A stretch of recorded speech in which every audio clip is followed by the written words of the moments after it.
La filosofía sale de las aulas y la academia y vive tiempos de importante exposición. Los últimos años han visto el crecimiento de figuras mediáticas surgidas de la filosofía, algunos de ellos verdaderos bestsellers como el israelí Yuval Harari o el surcoreano Byung-Chul Han. Se señala la pandemia como un evento que dio aún más impulso a una tendencia que se venía consolidando. De hecho, recordarán ustedes que fue en pleno 2020 cuando aquí en Perspectiva armamos por primera vez la mesa de filósofos. Pero, ¿por qué se da este fenómeno? ¿Qué ofrece la filosofía? Yendo más a lo concreto, ¿para qué la filosofía? ¿Para qué filosofar? ¿Sirve para algo? ¿Tiene que servir para algo? ¿Tiene impacto en nuestra vida cotidiana? Bueno, de todos estos los invitamos a charlar en esta mesa de filósofos con, como siempre, nuestro coordinador, Miguel Pastorino. ¿Cómo andas, Miguel? Buen día, bienvenido. Buen día, bueno, un gusto estar presencial. Sí, hacía tiempo que no te teníamos presencial. Esto de las vacaciones nos vino bien. Sí, nos vino bien porque este año está difícil venir en el horario entre una clase y otra. Por lo menos podemos mantener la mesa, pero bueno. Sí, eso ya es todo un gran logro que estamos fascinados porque por lo visto hay ansias de filosofía y de mesa de filósofos. También nos acompañan como invitados Fernanda Diab. ¿Cómo anda, Fernanda? Hola, muchas gracias por la invitación. Muy Fernanda bien, es magíster en filosofía contemporánea, licenciada en filosofía por la Universidad de la República y docente egresada del IPA. Ya has participado en varias mesas de filósofos. Ahora hacía tiempo que no te teníamos por acá, así que un gusto. Y Facundo Correa. Facundo también ya ha participado. Facundo es licenciado en filosofía, está haciendo una maestría en filosofía contemporánea en la Universidad de la República. ¿Andás bien, Facundo? Hola, ando bien, buen día. Estábamos recordando el último tema, en tu caso participaste en la de sufrimiento, ¿no? La de sufrimiento, sí. Bueno. Que de la de Facundo me llegaron ecos hasta la semana pasada. ¿Sí? Hay gente que sigue mirando por YouTube Sí. Y porque además los temas que tratamos en general son atemporales, claro. Así que vienen bien, ¿no? Cada tanto tienen así como un nuevo impulso. Fuera de agenda. Tal cual. Bueno, a ver, ¿ustedes ven en la vida cotidiana esto que yo decía, este mayor interés por la filosofía, este despertar así y esto de llevar a otros ámbitos, capaz que por fuera incluso del académico o las aulas más convencionales e incluso los medios de comunicación? ¿Lo ven así, lo perciben así? Bueno, sí, a ver, de hecho hace poco tiempo atrás con Fernanda pudimos coordinar una reunión de los que estamos trabajando como profes de filosofía a nivel medio o terciario, en un encuentro de filosofía y divulgación, justamente porque empezamos a ver que era bueno este puente, pero que al mismo tiempo tiene como todo fenómeno humano, sus ambigüedades, ¿no? Y cosas que nos pueden gustar y que nos pueden preocupar. Uh-huh. Porque también es cierto que en el ámbito de la divulgación hay de todo.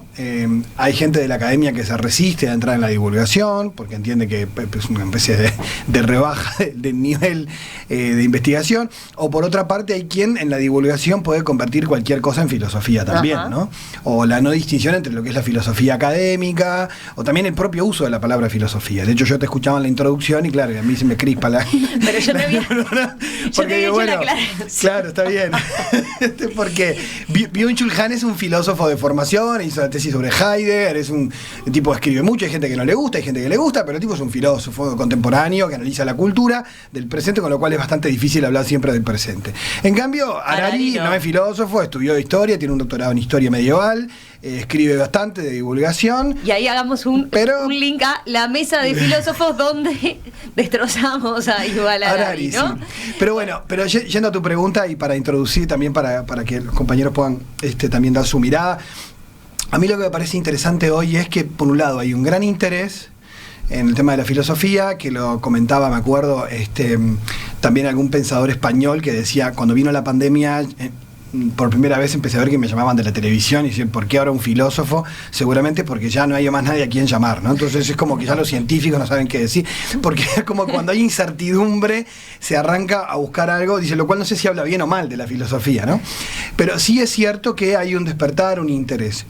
También es verdad que hoy hay como mucha filosofía enlatada, entrada en el sistema más de consumista, de cuestiones como más, si se quiere, instrumentalizadas a una suerte de autoayuda que no tiene nada que ver con la filosofía, ¿no? Entonces ahí entran como otros ámbitos difíciles de controlar, de manejar. A mí lo que me entró a preocupar hace tiempo no es nada nuevo, ya esto en el siglo XVIII hay autores que escribían sobre esta cuestión, y en la antigüedad también, el tema de mirar las cuestiones que uno estudia privilegiada por la utilidad. Es decir, hoy en día estamos en una sociedad que esto no es nuevo, pero que se está incrementando, donde todo se valora por sí, para qué sirve. Y de hecho me acuerdo que en secundaria, yo en cuarto año, primer año que sea filosofía, solía pelear a mis alumnos para decir, esta materia no sirve para nada. O sea, es completamente inútil, para provocar cuál es el uso de la palabra utilidad, ¿no? Y ahí a ver ellos qué defendían, ¿no? De todo eso. Creo que acá hay una cuestión más de fondo, que más allá de la filosofía misma, creo que la filosofía también genera una discusión sobre nuestra manera de mirar las cosas que aprendemos y cómo las aprendemos en la vida universitaria, el liceo, ¿no? O sea, la educación, hacia dónde va, qué está mirando, si todo saber tiene que tener una utilidad práctica inmediata, si formamos para la vida o solo para el trabajo. Yo creo que la filosofía también sirve como herramienta de sospecha ante los modelos educativos imperantes que muchas veces no cuestionamos y damos por supuestos, ¿no? Me gusta para retomar después, a ver, por ejemplo, hoy más temprano, cuando planteábamos la pregunta, hablábamos de, bueno, ¿por qué la materia de filosofía acá sigue siendo obligatoria todavía? ¿Y por qué en aquel momento cuando la hicimos tenía tan mala prensa? O no aparecían muchos mensajes que se hacen en el liceo, no la valoramos tanto como ahora, capaz con otra perspectiva también. Sí, y hay tendencias ya en Occidente que se ve a recortarla también, directamente, ¿no? que no o a esté. Convertirla en otra cosa. Entonces, ahí eso, otra discusión también. Le pregunto, a ver, ustedes, ¿por qué creen que hay interés por lo menos en la filosofía y por qué está en auge, digamos? En nuestro país creo que hubo un impulso un poco previo a la pandemia que tuvo que ver con la aparición en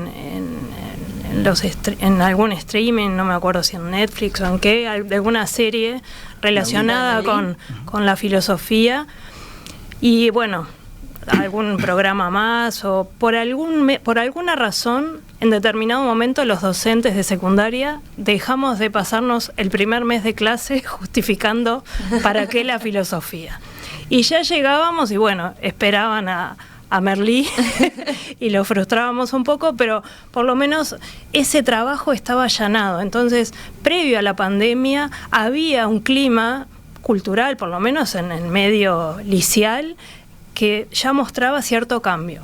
No así en la otra orilla, en Buenos Aires, desde hace mucho tiempo había programas de muy buena calidad de filosofía, y los libros de filosofía los encontrábamos y cruzábamos para eso en los kioscos de diarios.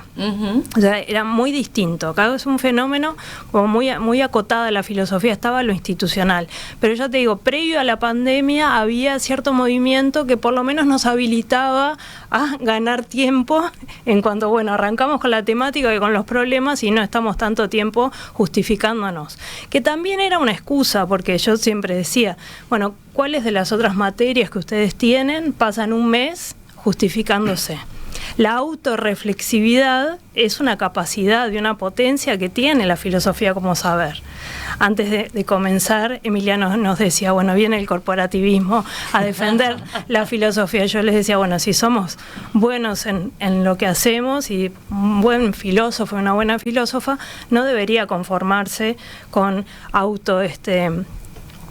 justificarse como disciplina, ¿verdad? Entonces hay una cierta convicción que nosotros tenemos acerca de su utilidad, pero también, como decía Miguel, necesitamos también hacer ciertas autocríticas o volver a la filosofía objeto de ella misma, y solo eso lo puede hacer la filosofía, volverse objeto filosófico de reflexión.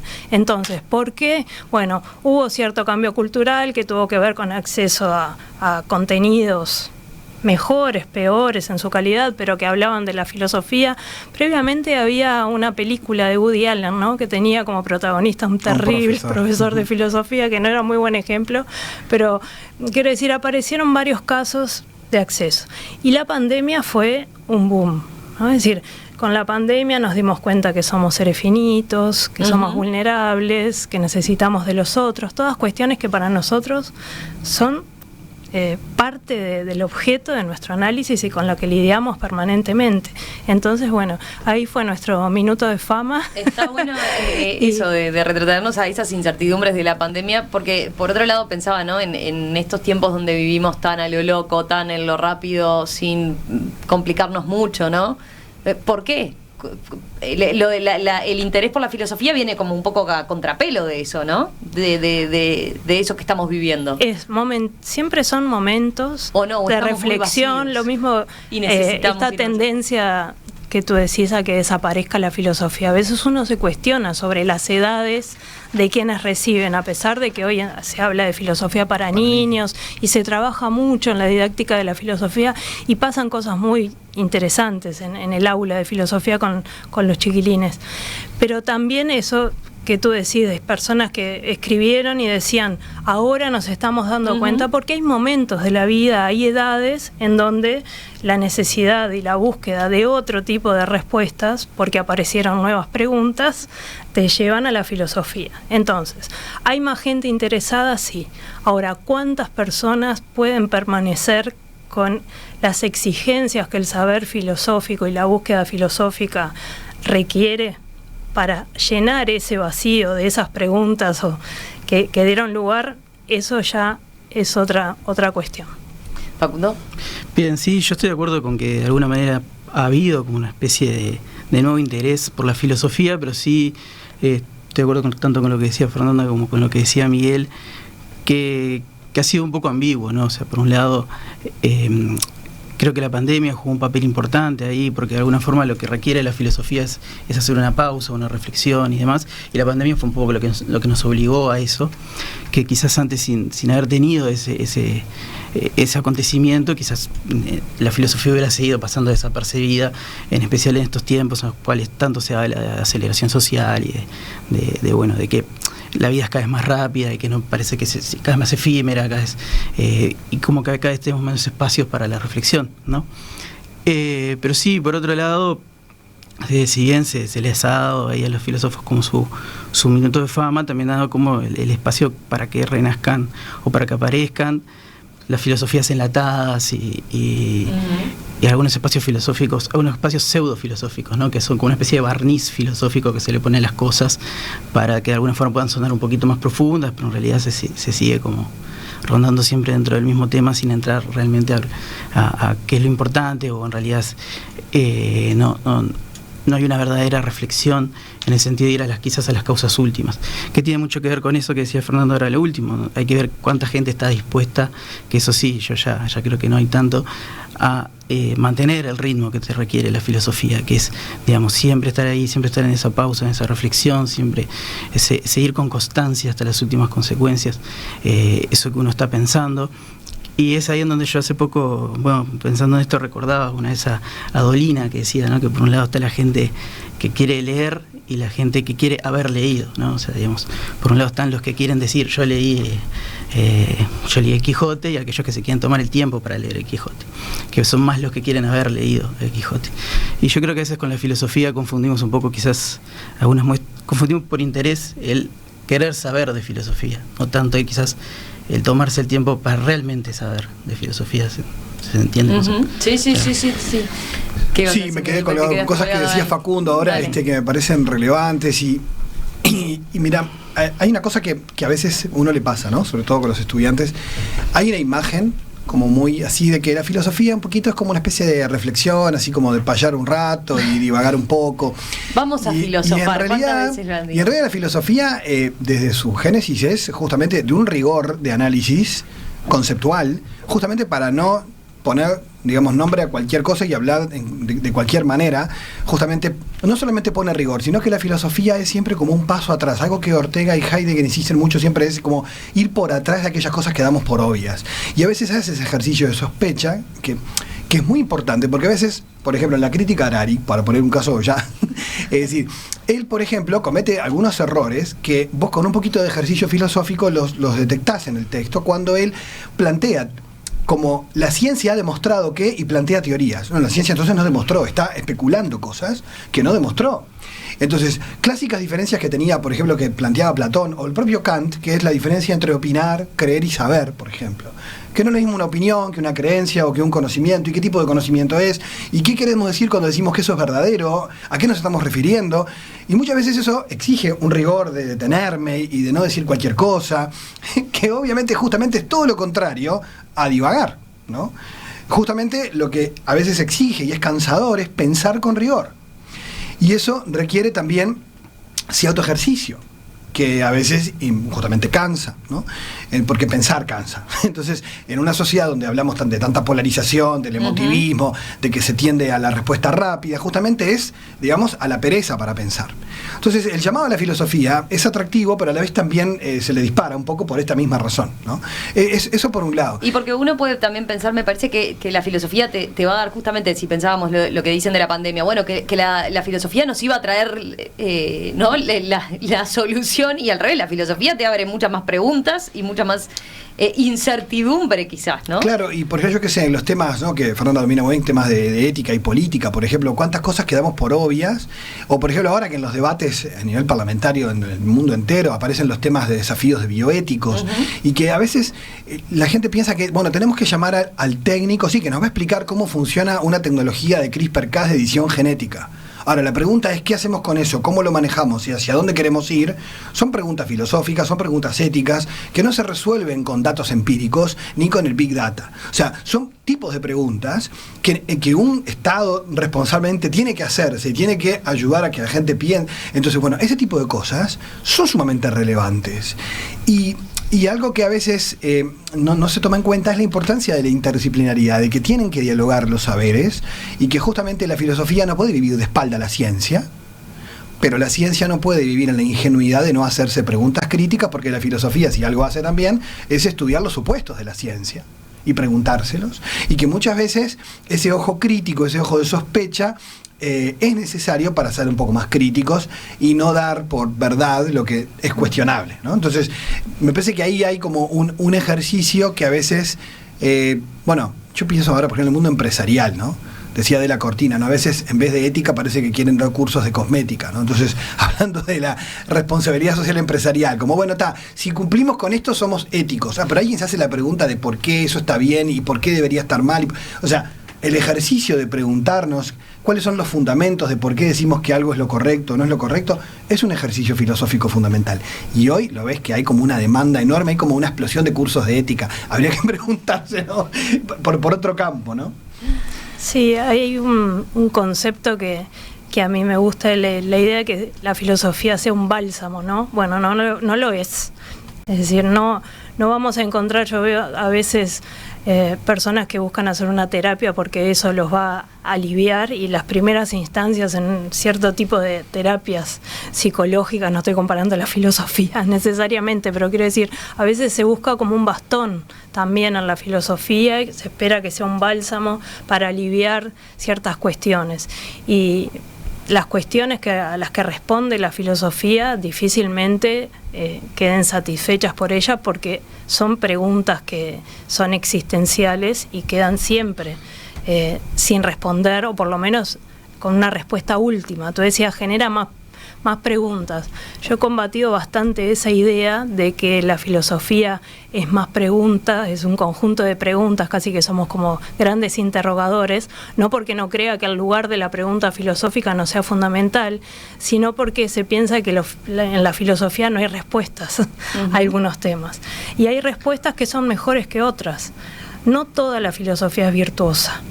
Lo que es virtuoso, y en lo que creo nosotros, es en el punto de vista filosófico, en cierta perspectiva, el pensar articuladamente, sistemáticamente, el poder preguntar con sentido, pero no todos los resultados son virtuosos. también está atravesada la filosofía por un montón de aspectos ideológicos, otro tipo de saberes, es decir, dialoga permanentemente. No nos olvidemos, por ejemplo, que en los últimos tiempos algunos gobernantes de derecha, por ejemplo, muy conservadores, han tenido filósofos como asesores. Entonces, no toda filosofía es virtuosa, ni todo lo que encontremos en algo que vaya acompañado con el término filosofía es bueno. ¿Quién define cuál es el criterio? Es algo que se debe discutir. Ese criterio debería ser el resultado de una deliberación. Y bueno, la reflexión filosófica nos invita a hablar con el otro. Entonces, por un lado es cierto... Porque esa es una crítica a veces que se le hace a la filosofía, claro, ¿no? Del todo vale, ¿no? O no hay una respuesta. Bueno, hay una... Ser filósofo es ser relativista. Claro, y eso no. Hay una metáfora que se utiliza mucho, que es la metáfora de la profundidad, ¿no? Bueno, el pensamiento filosófico es un pensamiento profundo. Bueno, pero ojo con ahogarse en ese buceo que uno hace, en esa búsqueda, ¿no? Tú hablabas también de los supuestos. La filosofía ¿tiene dogmas? ¿Es un saber absolutamente liberado de los dogmas? ¿No tiene supuestos? Claro que sí, claro que los tiene. Y aún quienes hace años que trabajamos y reflexionamos y tenemos el punto de esa mirada filosófica sobre todas las cosas, tenemos un fondo al que no podemos atravesar, que son esos dogmas y esos supuestos. Lo importante es que hayan sido reflexionados, es decir, que estén sujetos a nuestra crítica y que no sean impuestos. Pero no hay un puro relativismo, hay criterios y no somos meros interrogadores que no llegamos a resultados con argumentos, con razones. Todo esto no quiere decir que estemos... que no se tenga que democratizar el saber filosófico y que tenga que llegar a más personas. Esto que yo decía, que no toda la filosofía es virtuosa, la filosofía está atravesada por muchos vicios. Vicios académicos, vicios intelectuales, vicios dogmáticos. Entonces, por supuesto que hay que invitar a todos a hacer el esfuerzo. Creo que es mejor encontrar en la reflexión filosófica, aunque el lugar sea el de permanente incertidumbre, que quedarse con teorías conspiranoicas. Claro, ¿por qué tienen más éxito? ¿O por qué anclan más rápidamente que un texto de un clásico de la filosofía? Y bueno, porque todo cierra, porque rápidamente se comprende, sus ejes claramente aparecen como articulados, porque no sé, por ningún lado se los puede atacar. Entonces, los facilismos, las perezas, la rapidez, hace que muchas veces el lugar de la filosofía sea el más complejo de asumir. Y ojo también con nosotros, como profesionales de la filosofía, no todo lo que hacemos a veces o el modo como trabajamos tiene que ver con la reflexión con tiempo, tranquilo. A veces corremos atrás de ciertos imperativos que nos hacen alejarnos del pensamiento filosófico. Ahí hay un punto clave, después me gustaría retomarlo entre lo que decía, ¿no?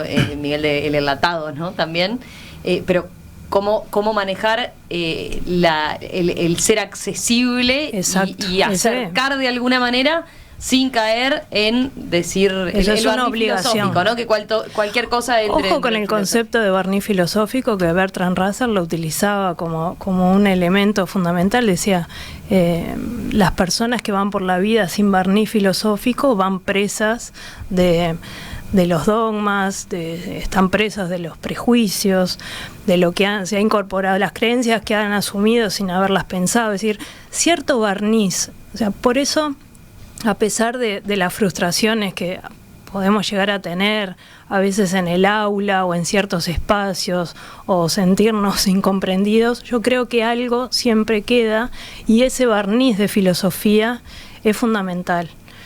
Después, bueno, todo el trabajo que deseamos o que nosotros encontramos en eso, la satisfacción que creemos que en otras cosas no se encuentran, eso es un proceso mucho más largo. Porque ese es el punto. ¿Por qué los griegos, Platón, que lo mencionaste, hacía tanto énfasis, o Aristóteles, en la vida contemplativa? Porque entendieron desde muy tempranamente que buscar la satisfacción externamente en otras cosas en el afuera no alcanza. Entonces hoy vivimos en una época en donde se nota grandes frustraciones en las personas, ¿no? Y búsquedas externas. Busco en el deporte, busco en el consumo, busco en el viaje, me voy a ir a la India o al Himalaya, pero te vas contigo. Y si el problema existencial, la frustración, también va, cuando bajes, va a ser igual. Y entonces va a ser nunca acabar. Bueno, en la filosofía hay una búsqueda de otro orden que está en nosotros. No es la felicidad plena, es dolorosa, pero creo que no hay tanta frustración, por lo menos aprendemos a lidiar. Facundo, ibas a retomar algo que había dicho Fernanda, ¿no? Sí, yo me quedé pensando un poco en lo que decía Fernanda con respecto a los supuestos, y que tiene también que ver con esto último, de cómo uno siempre viaja y tiene las frustraciones hay que viajar con uno y los problemas que viajan con uno, que creo que uno de los valores que quizás tiene la filosofía, en realidad las humanidades en general, es que justamente nos permiten acceder a ese punto ciego que muchas veces que son justamente esas cosas, son tipo las frustraciones, esas cosas que quedan como por detrás, son los supuestos, y que nos permite reflexionar sobre ellos. Entonces, si bien todavía no entramos quizás en ese tema de la utilidad o no que tiene, sí creo que esto trae de la mano eso, ¿no? Es decir, la filosofía, las humanidades en general, te permiten acceder a ese punto ciego experiencial que uno muchas veces deja de lado y trae consigo sin darse cuenta. Ya dejaste planteado el tema entonces para el segundo bloque. Enseguida volvemos con eso. La utilidad de la filosofía, ¿tiene que ser útil necesariamente? ¿Por qué? ¿Qué nos deja? Enseguida. Hoy tenemos una nueva edición de la Mesa de Filósofos. El tema, ¿para qué hacer filosofía? ¿Por qué en los últimos años se ha dado un lugar de relevancia en los medios, en la sociedad en general, a la filosofía? ¿Sirve para algo la filosofía? ¿Tiene que servir para algo? ¿Qué nos deja? Bueno, de eso estamos charlando en esta nueva Mesa de Filósofos con Miguel Pastorino, Facundo Correa y Fernanda Diab. Impresionante la cantidad de mensajes que tengo. A ver, ¿por dónde empiezo? Voy a tratar de ponerle orden, pero está difícil, está difícil. Por ejemplo, Álvaro pregunta, ¿cuáles son los elementos de la filosofía que hoy entienden que habría que priorizar para edificar, entre comillas, con todos los problemas que implica esa definición? Después, a ver, sigo con algún otro. Juan dice... a mí me sirvió mucho la filosofía para discernir. Me he dado cuenta, por ejemplo, que en muchísimos debates se contraponen falacias permanentemente y que la mayoría de los formadores de opinión son verdaderos sofistas contemporáneos, muchas veces sin saberlo. Pobres sofistas. Después, a ver, sigo con otro, estoy yendo de arriba para abajo, pero Marcela dice...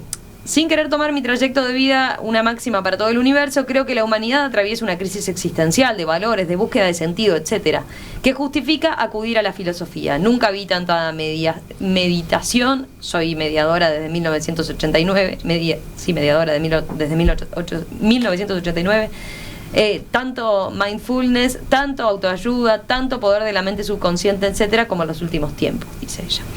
Después, Ruth dice, la filosofía es imprescindible para salir de la rutina, de la superficie de la vida, para profundizar, reflexionar sobre ella.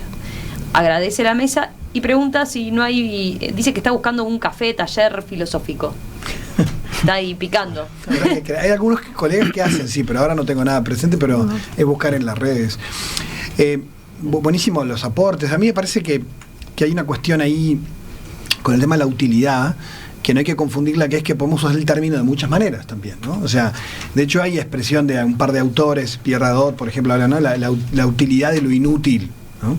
Pero porque justamente es una crítica, a que obviamente uno puede valorar la utilidad de cualquier saber.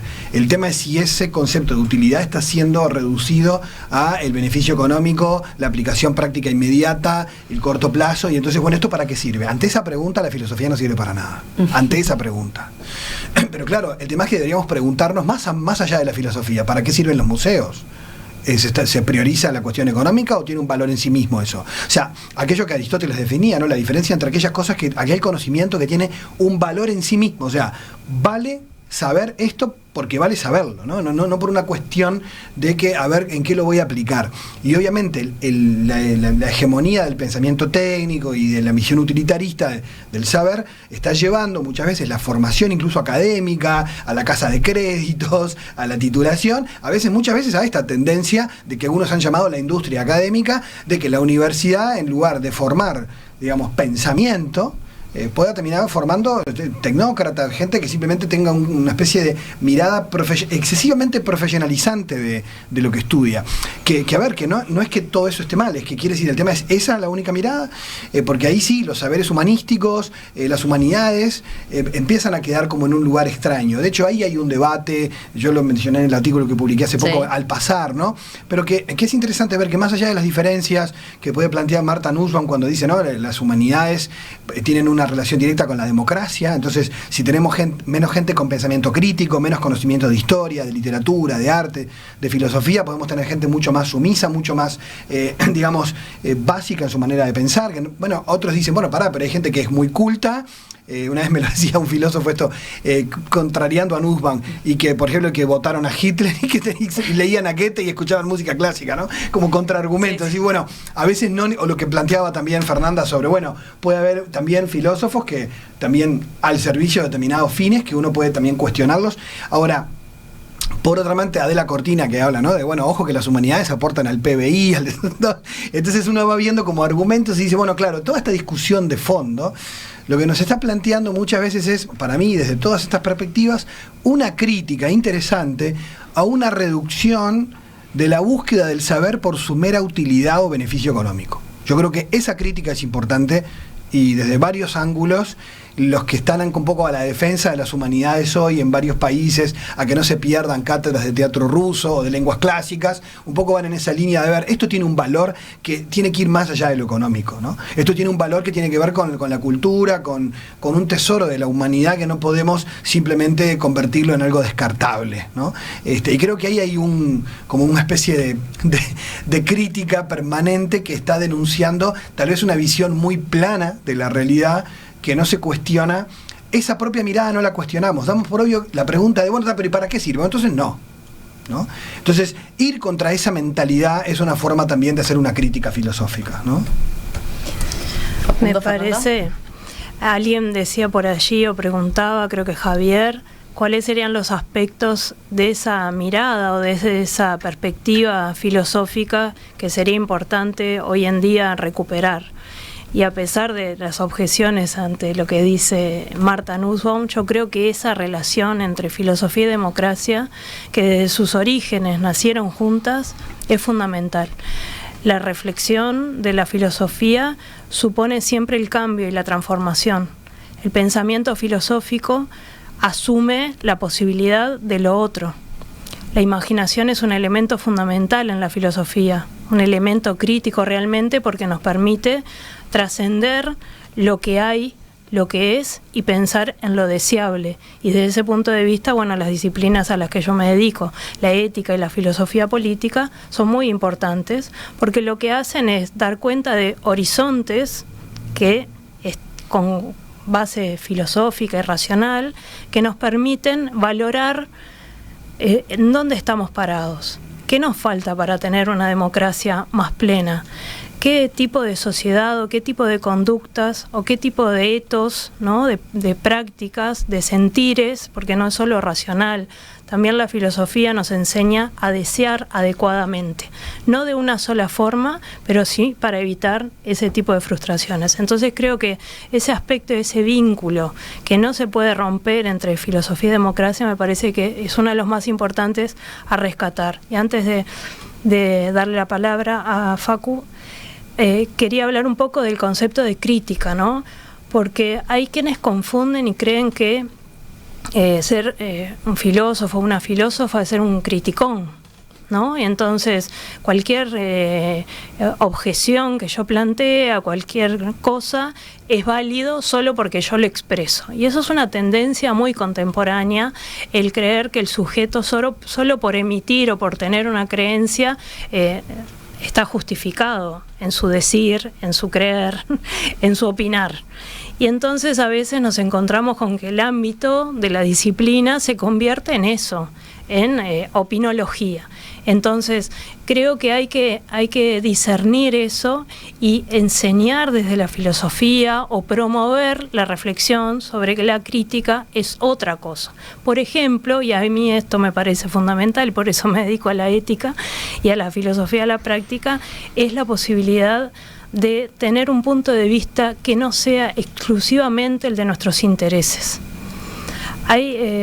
Mayormente las personas creen que si no es una acción, si no hacemos algo que tiene un interés para uno, y por ahí va el tema de la utilidad, no hay que hacerlo. ¿Por qué voy a votar a alguien, a un partido político, a una tendencia que va a perjudicarme?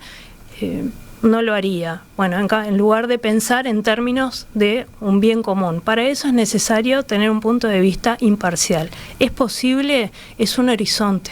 No quiere decir que lo logremos, pero es algo que el pensamiento crítico supone. Poder pensar por qué el otro actúa, siente, piensa o hace algo. Y atribuirle a eso cierta racionalidad. Y eso nos permite un punto de vista que no es estrictamente autointeresado. Eso es muy importante. Sí, con muchas cosas, ¿no? Con respecto a la utilidad o no que pueda llegar a tener, más que la filosofía, en realidad las humanidades en general son normalmente las que se ven como puestas contra las cuerdas con esta pregunta. Sí, creo que, como decía un poco Miguel, uno tiene que ver cómo define, ¿no?, utilidad. O sea, si uno toma utilidad quizás en el sentido que a partir del siglo XIX, con los economistas ingleses, se empezó a utilizar, que bueno, es la utilidad económica.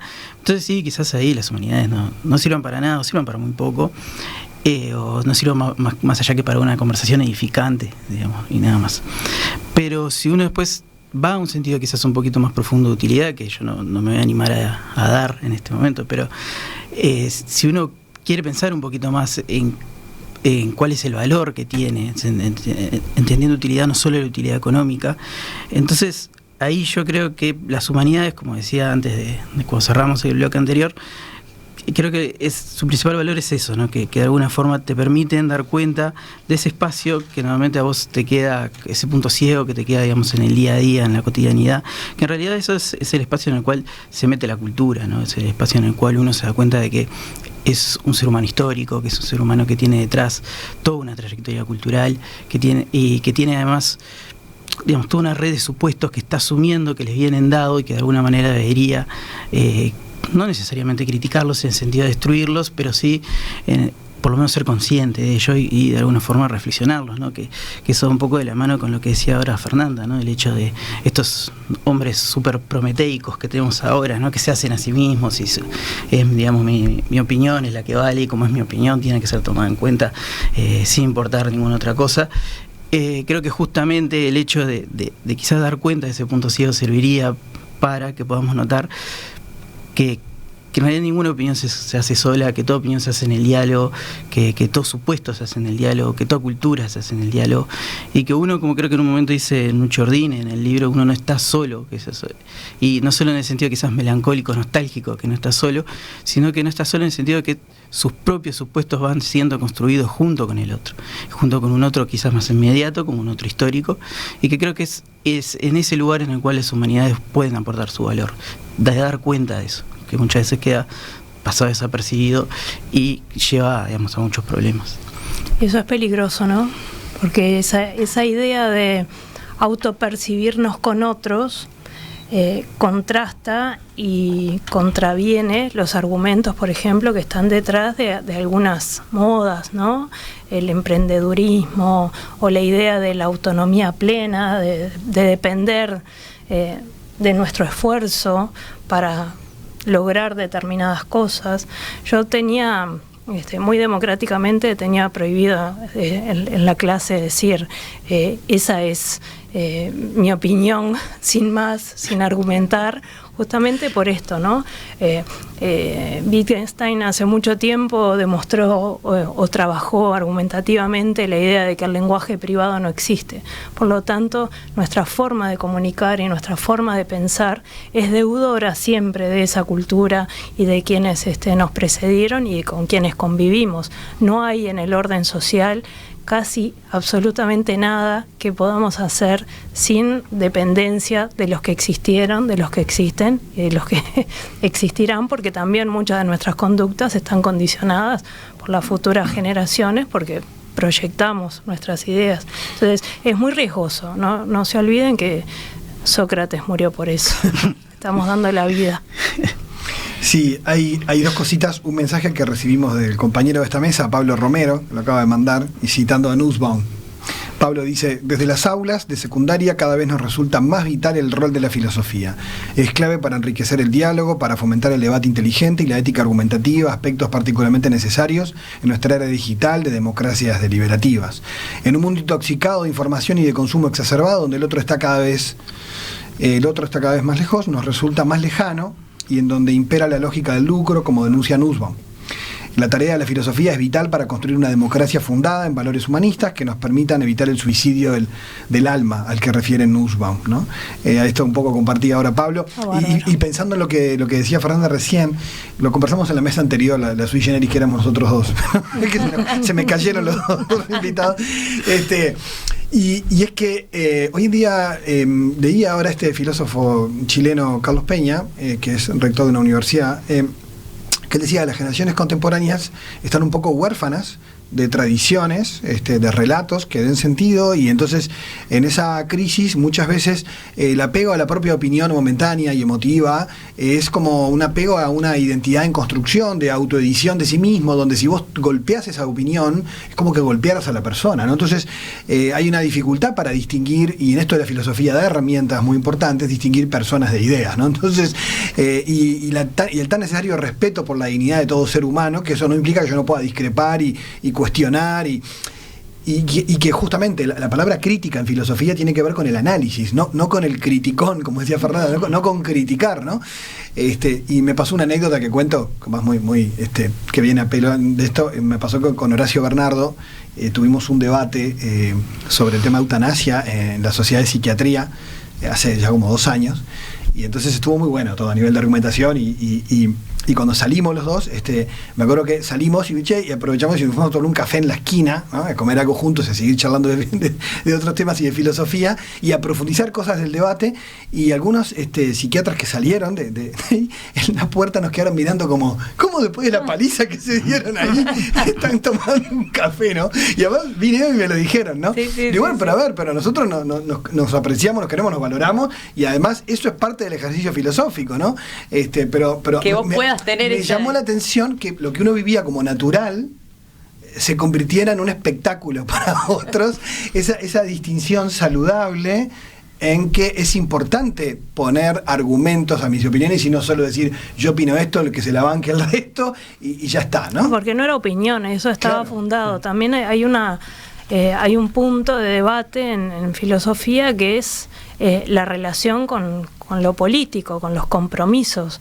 Bueno, pero eso depende, es decir, ¿para qué la filosofía? Depende del tipo de filosofía que quieras hacer, y dependerá de los fines de la vida que creas que los seres humanos tienen. Entonces, hay quienes creen que quienes hacen filosofía deben mantenerse en un lugar de neutralidad, de asepsia y de casi de estar en la torre de cristal, ¿no? Fuera de los problemas que ocurren en la sociedad. Y es exactamente lo contrario, es decir, eso es lo que nos nutre, porque las humanidades y la filosofía trata sobre lo que nos pasa a los seres humanos. Por tanto, eso es materia de nuestra reflexión, y creo más, no es solo una cuestión de que eso nos permea, sino de un compromiso fuerte con esa realidad.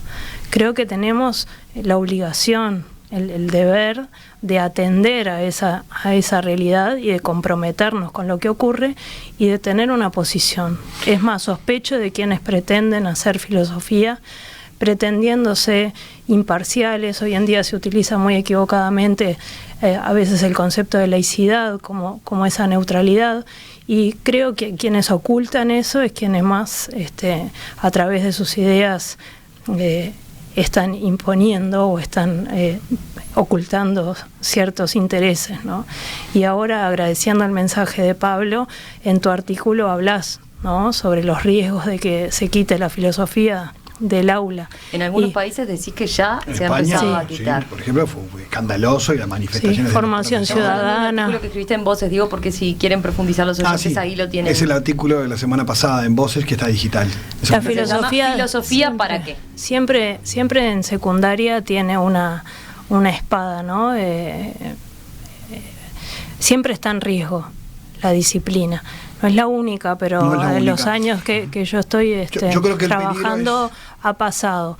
Y los riesgos y las críticas han venido de quienes en parte hoy en día tienen la capacidad de sacarla de las aulas, entonces hay que estar bastante atentos. Justamente porque muchas veces puede colonizar la educación una mentalidad meramente instrumental que piense la educación desde otro lugar y que justamente no vea este valor en este tipo de conocimiento, ¿no? O sea, a ver, a mí me parece que hay una cosa que se va volviendo como... A mí por lo menos me sorprende positivamente, que creo también que a Fernanda, que además muchos colegas actuales han sido alumnos de ella y le elogian muchísimo sus clases, y a Facu le pasará lo mismo también, y es que se sorprenden cuando conocen tus opiniones en determinados temas, y vos en clase no estás para adoctrinar, estás para que vamos a pensar esto, ¿no? Y a discutirlo juntos y a escuchar argumentos, pero no es que...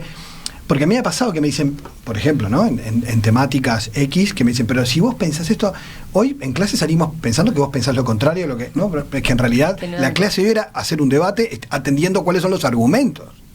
Y es como que se sorprenden, y a mí una de las cosas que me gusta que no perdamos en el aula es que se pueda discutir cualquier cosa. O sea, que haya que no puede haber temas prohibidos que no se puedan discutir porque son sensibles o hay alguien que se va a sentir ofendido. Es decir, si los temas se discuten racionalmente y con respeto y que no metiéndonos con las personas, se podemos discutir. Entonces, a mí me pasa que eso me sorprende positivamente cuando me lo hacen ver, y me preocupa que lo perdiéramos, ¿no? Que no podamos discutir, que no podamos debatir, que no podamos dialogar, ¿no? Que no podamos poder analizar los argumentos que somos para aprender. Como decía Fernanda, la filosofía no es un puro preguntar, sino buscar las mejores ideas, las mejores razones, los mejores argumentos, porque también eso tiene que ver después con soluciones prácticas y en toma de decisiones, ¿no? Porque ese es un camino al que no podemos renunciar, a la responsabilidad de pensar cuáles son las mejores decisiones que podemos tomar. Ahí bajaste a tierra la filosofía. ¿Viste? Pero porque tengo alguien que se dedica a la ética que me rema para... Sí. Hay que leer a los estoicos. Bueno, nos enseñan de moda ahora, a desear adecuadamente. Facundo, para cerrar.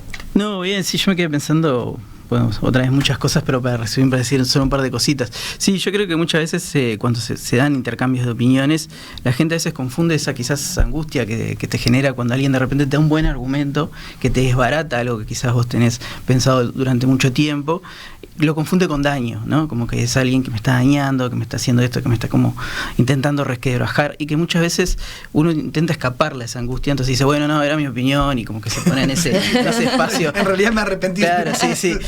Entonces, y quizás un buen mensaje, que creo que es algo que uno aprende con la filosofía, es que a veces esa angustia es buena, ¿no? O sea, a veces hay que transitarla, hay que pasarla, y una vez que la pasa, quizás le pueden llegar a pasar dos cosas, o que vuelva a su misma opinión, pero mucho mejor, digamos, mucho mejor fundamentada, o teniendo más en claro qué es lo que uno opinaba, porque a veces uno opina cosas que no tiene muy en claro qué es o qué son, o quizás todavía mejor haber cambiado de opinión y tener una opinión todavía mejor, ¿no? Que eso es algo que ya... Animarse a decir eso, mira. Claro, animarse a decir, no sé. La alegría de aprender. Tenés razón. La alegría de aprender de que el otro te pueda hacer ver algo que antes no veías. O sea, hoy se ve como una debilidad intelectual que vos cambies de opinión. No es una virtud decir, toda la vida pensé lo mismo. No, claro. Sí, es peligroso. Qué pena. Miguel Pastorino, Fernanda Diab, Facundo Correa, gracias a los tres. Un placer, nos quedaron varias puntas ahí para seguir explorando. ¿La retomamos en cualquier momento? Muchas gracias. Gracias.